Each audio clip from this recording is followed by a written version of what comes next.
Hello students, welcome back to your own channel Vedika Commerce Classes. Here we are going to continue our entry of discount. In earlier or in our last video we discussed the discount. हम discount हमारे लिए कब discount received हो जाता है, कब discount allowed हो जाता है, कब उसे हमें डेबिट में एंटर करना होता है, कब क्रेडिट में एंटर करना होता है। मीन्स बेसिक एंट्री जो डिस्काउंट की थी वो हमने लास्ट वीडियो में की थी। अगर आपने नहीं देखी है तो एक बार चेक कर लेना, एक बार देख लेना। नाउ अब डिस्काउंट के नाम पे हम और भी कई वर्ड पढ़ते हैं, कई तरह के डिस्काउंट हम अपनी बुक के अंदर पढ़ते हैं। वो कौन से होंगे जो हम डिस्काउंट अपने अकाउंट्स के अंदर यूज करते हैं? First one is trade discount. Trade के नाम पे डिस्काउंट दिया जाता है। देन एक रिबेट वर्ड भी होता है जो हम यहाँ पे यूज करते हैं। And then cash discount. Cash के नाम पे भी हमें कुछ डिस्काउंट दिया जाता है ऑर्गेनाइजेशन के अंदर, जिसकी हम अपने अकाउंट्स के अंदर एंट्री करते हैं।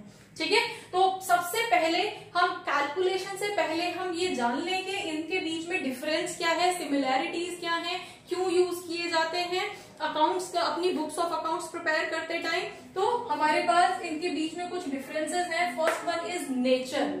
इनका नेचर क्या है तीनों का ही?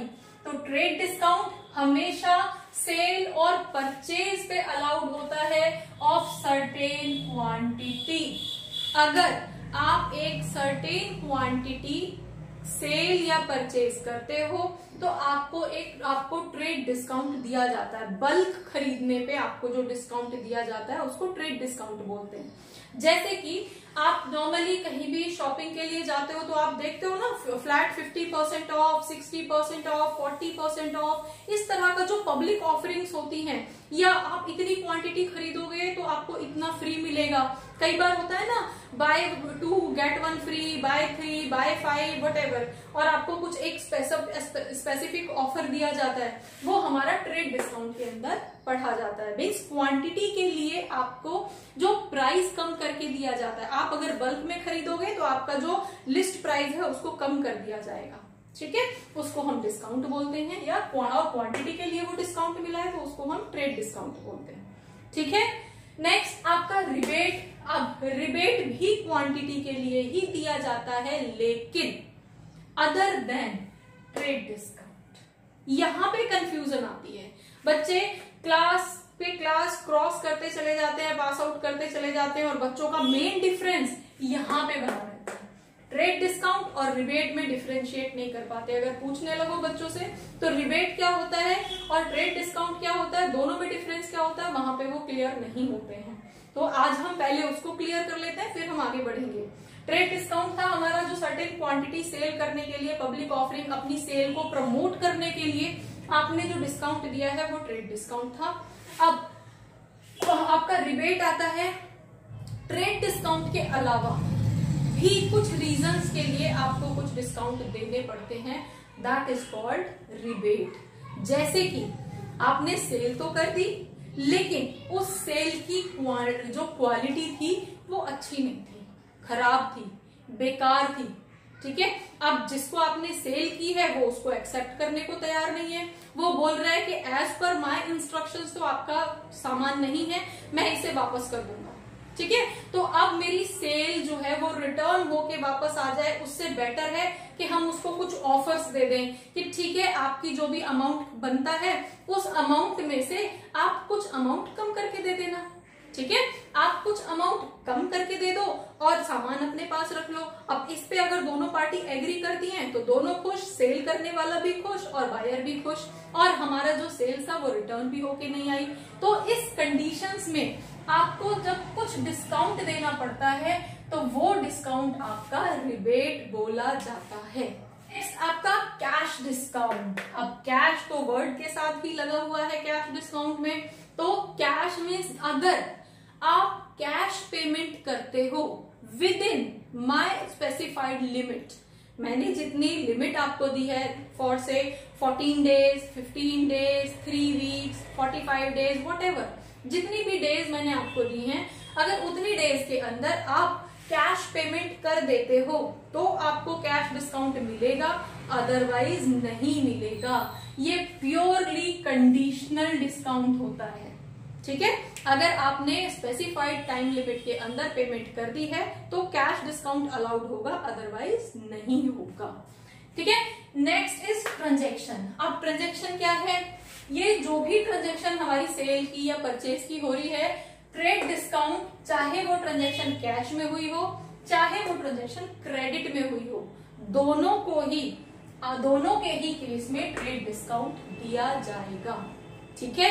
दूसरी तरफ जो आपका रिबेट था, रिबेट की केस में भी क्वालिटी तो चाहे क्रेडिट में सेल हुई हो या कैश में सेल हुई हो, अगर क्वालिटी खराब है तो डिस्काउंट तो आपको देना ही पड़ेगा। तो उस केस में दोनों ही केस में रिबेट दिया जा सकता है। दूसरी तरफ कैश डिस्काउंट सिर्फ और सिर्फ, जैसे हमने अभी उसके नेचर के केस में पढ़ा था, कैश डिस्काउंट सिर्फ और सिर्फ तब अलाउड होता है जब पेमेंट आपकी स्पेसिफाइड लिमिट में कैश पेमेंट हो गई हो तब। ठीक है। अगर आपने एक सर्टेन लिमिट के अंदर कैश पेमेंट कर दी है तो आपके लिए वो अलाउड होगा, अदरवाइज तो आपको कोई डिस्काउंट नहीं दिया जाएगा। डन। Next is recording. अब ट्रेड डिस्काउंट की रिकॉर्डिंग कभी भी सेपरेटली नहीं होती। हम अपने बुक्स ऑफ अकाउंट्स के अंदर ट्रेड डिस्काउंट को स्पेसिफाई करके नहीं दिखाते। जो भी ट्रेड डिस्काउंट हुआ हम अपने लिस्ट प्राइस से डिस्काउंट होने के बाद जो प्राइस आया है सीधे वहां से एंट्री करना स्टार्ट करते हैं। हम स्पेसिफिकली ट्रेड डिस्काउंट को अपनी बुक्स ऑफ अकाउंट के अंदर शो नहीं करते। Next is rebate. रिबेट को हम सेपरेटली शो तो करते हैं, अलाउड होता है, लेकिन ये हमारे पास जब रिकॉर्डिंग इसकी सेल्स के बाद होगी और प्रॉफिट एंड लॉस अकाउंट के अंदर होगी, उसकी एंट्री हमारी यहाँ जर्नल एंट्रीज वगैरह में नहीं होती। इसको हम अपनी जर्नल एंट्रीज में नहीं दिखाते, इसको हम सीधे अपनी सेल्स अकाउंट में, अपने ये ट्रेडिंग एंड P&L अकाउंट में जाके शो करते हैं। ठीक है। तो इसकी सेपरेटली एंट्री होती है। और कैश डिस्काउंट की तो सेपरेट होगी ही होगी। हमें चाहे 5% का कैश डिस्काउंट मिला है, चाहे 2% का मिला है, जितना भी हमें कैश डिस्काउंट मिला है वो कैश डिस्काउंट हम स्पेसिफिकली दिखाते हैं। और डिस्काउंट अलाउड या डिस्काउंट रिसीव्ड दोनों के ही अलग अलग सेपरेट अकाउंट बनाते हैं अपने लेजर के अंदर। Deductions from invoice. Deductions from invoice, जो हमारा इनवॉइस प्राइस है, जो हमारी लिस्ट प्राइस है, जो हमारा बिल की कॉपी है, उस बिल में से डिडक्ट किया जाता है। ठीक है। जो भी हमारा इनवॉइस प्राइस था उससे कम करके हमने यहाँ पे सीधे एंट्री करना स्टार्ट कर दिया।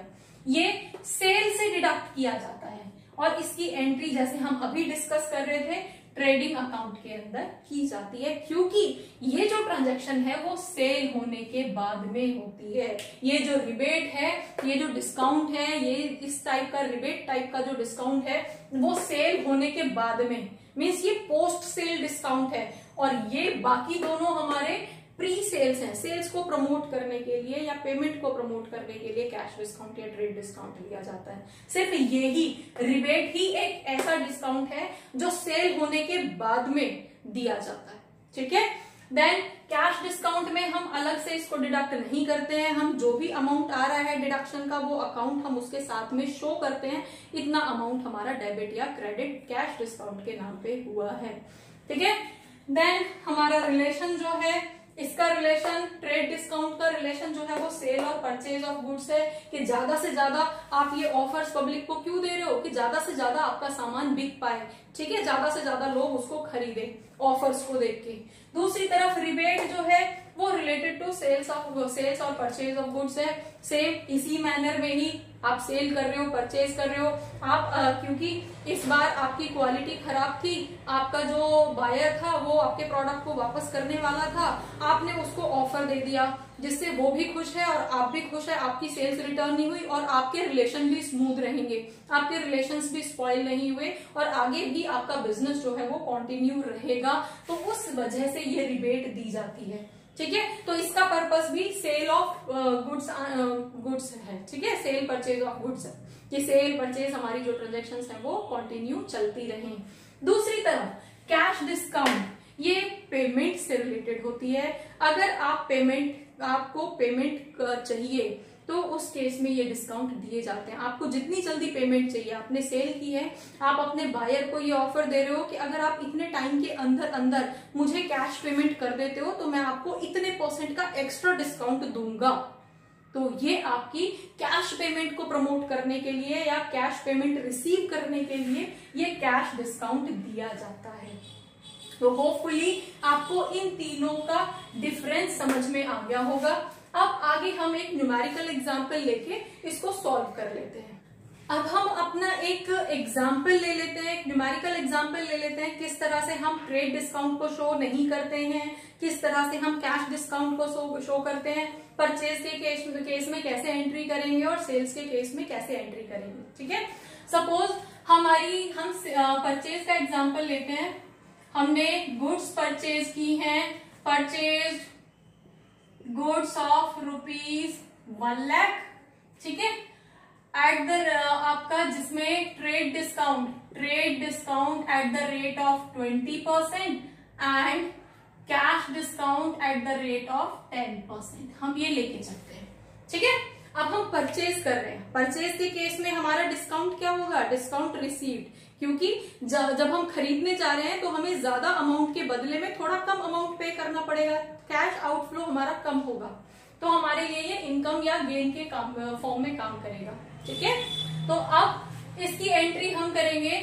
सपोज हमारा जो लिस्ट प्राइस है वो कितना है, 1 लाख रुपीज, तो उसमें से सबसे पहले हम ट्रेड डिस्काउंट माइनस करते हैं, और ट्रेड डिस्काउंट मेरा कितना था, 20% था। तो 20% का मतलब क्या हो गया, 20,000। 1 लाख का 20% 20,000 हो गया। तो हम यहाँ पे ब्रैकेट, जब भी हमें माइनस करना होता है तो उस केस में हम ब्रैकेट यूज करते हैं माइनस के साइन के बदले में। ठीक है, तो हमारे पास वैल्यू कितनी बची, हमारे पास अब प्राइस बचा 80,000। तो सेल प्राइस हमारे लिए अब क्या बचा, सेल प्राइस हमारे लिए 80,000 बचा। अब इसमें आपको कैश डिस्काउंट कितने परसेंट है, 10%। अब यहाँ पे अगर उसने कैश पेमेंट कर दी है इमीडिएटली तो उस केस में हम उसको कैश डिस्काउंट देंगे, और अगर उसने नहीं की है तो कैश डिस्काउंट नहीं मिलेगा, यही हमारी वैल्यू क्लोज हो जाएगी और इसी वैल्यू के साथ हम एंट्रीज करेंगे। ठीक है, तो अगर वो कैश पेमेंट कर देता है तो उस केस में हमारी एंट्री क्या हो जाएगी, जो भी वैल्यू है उसका 10% लेंगे। तो इसका 10% कितना हो जाएगा हमारा, 8,000 माइनस करेंगे तो हमारे पास वैल्यू कितनी आ जाएगी, 72,000। तो 72,000 हमारी अब यहाँ पे ट्रांजैक्शन वैल्यू होगी, और उसके साथ हम एंट्री क्या करेंगे, हम उसको जर्नलाइज कैसे करेंगे। हमारा परचेज हुआ है, एंट्री क्या थी हमारी परचेज की, परचेज अकाउंट तो डेबिट ही होता था, और परचेज हम कितने की कर रहे हैं, परचेज तो हमने 1 लाख की गुड्स की है, लेकिन 1 लाख तो हमें शो करना ही नहीं है, हमें शो क्या करना है, हमें मेनली ये वैल्यू शो करनी है। ठीक है, तो ये वैल्यू हमारे पास, हम इस 80,000 को लेके चलेंगे, इस 80,000 को हम यहाँ पे शो कर देंगे 80,000। बदले में क्या गया, बदले में टू कैश अकाउंट।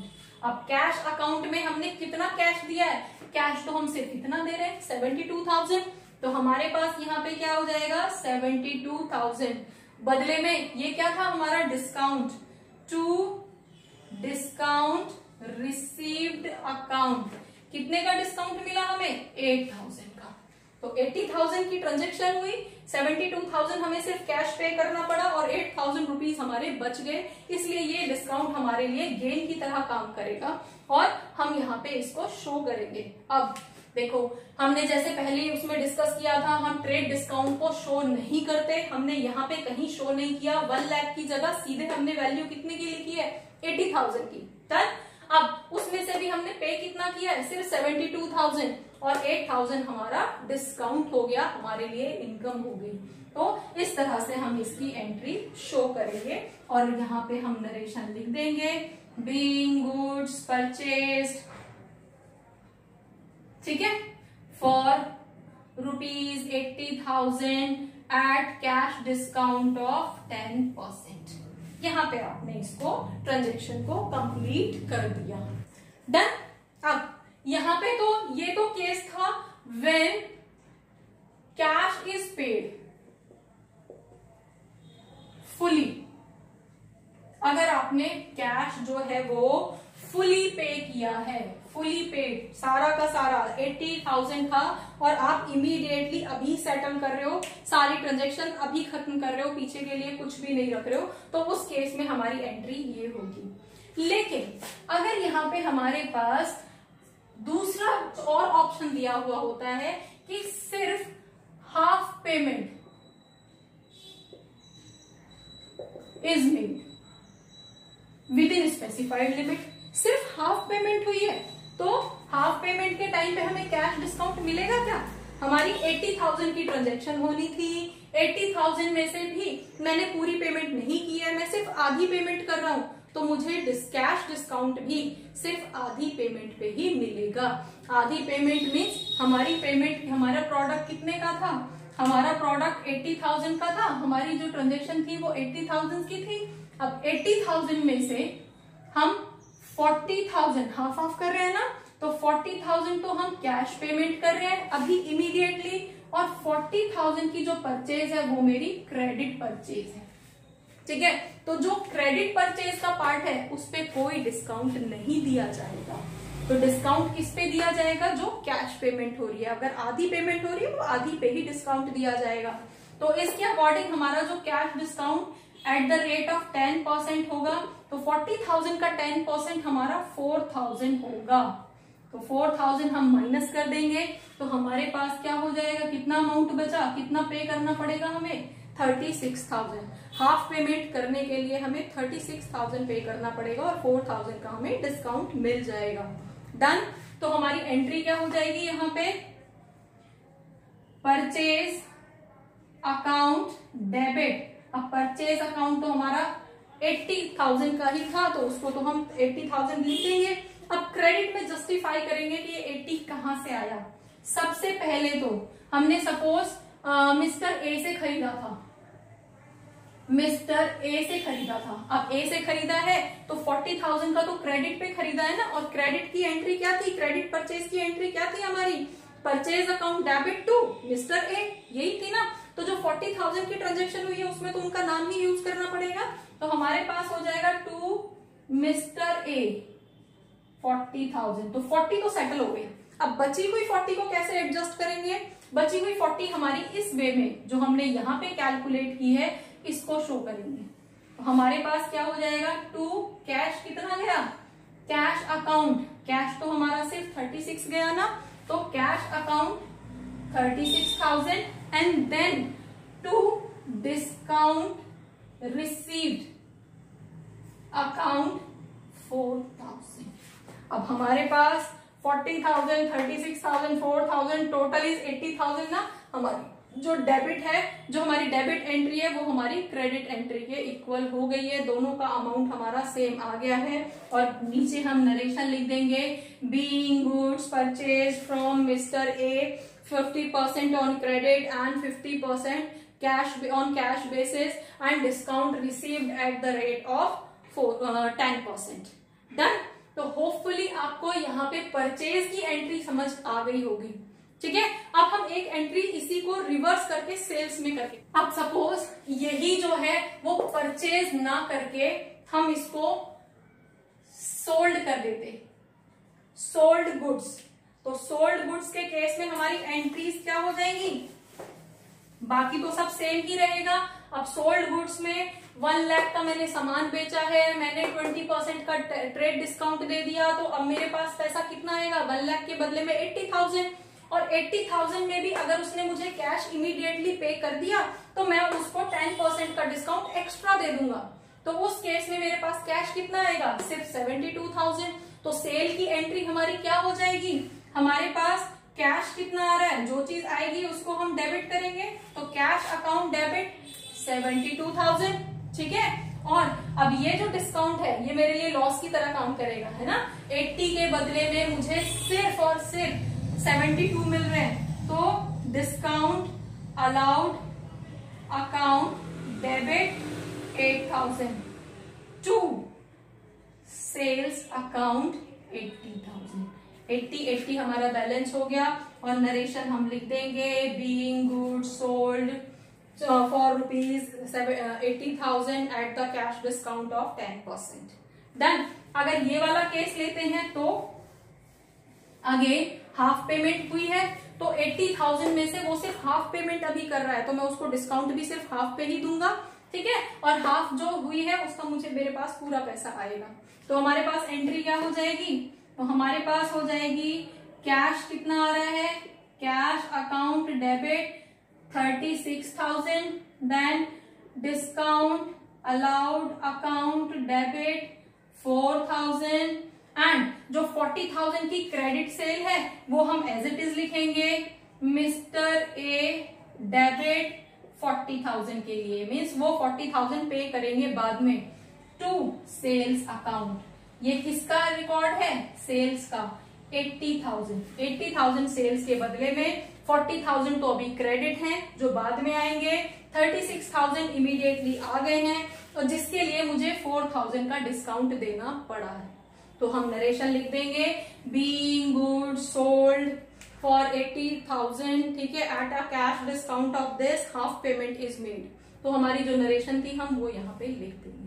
होपफुली आपको ये जो डिस्काउंट का कंफ्यूजन है वो खत्म हुआ होगा। Thank you for watching, keep learning.